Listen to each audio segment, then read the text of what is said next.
In today's video, I'm going to teach you how to add a footer in LibreOffice Writer. A footer is the area at the very bottom of your pages where you can place repeating content, like page numbers, a document title, the date, or any reference text you want to appear consistently.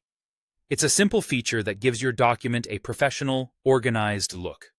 Start by launching LibreOffice Writer. You can open an existing document or create a new one. Either way works. If you're working on something important, it's a good idea to save your file before you make layout changes, just to keep your progress safe.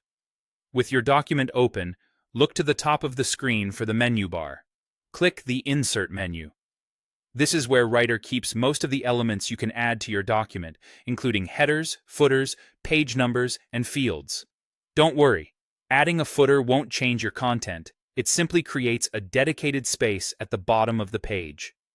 From the Insert menu, choose Header and Footer, then select Footer. When you hover there, you'll see a list of page styles. LibreOffice uses page styles to control formatting across different types of pages, such as your default pages, first pages, or right and left pages in a facing layout.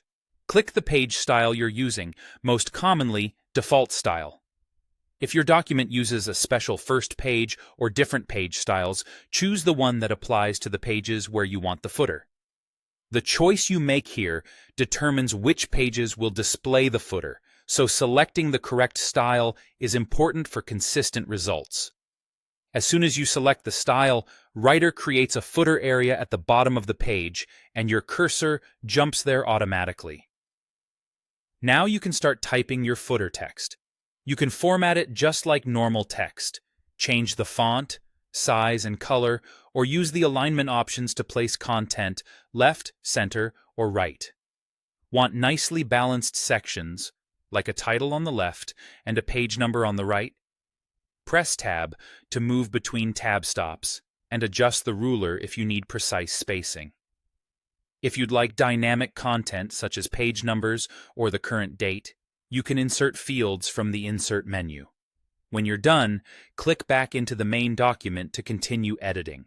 If you ever need to remove the footer later, return to Insert, go to Header and Footer, and uncheck the footer for that page style. And that's it. Your footer is set. Save your document, and you're good to go.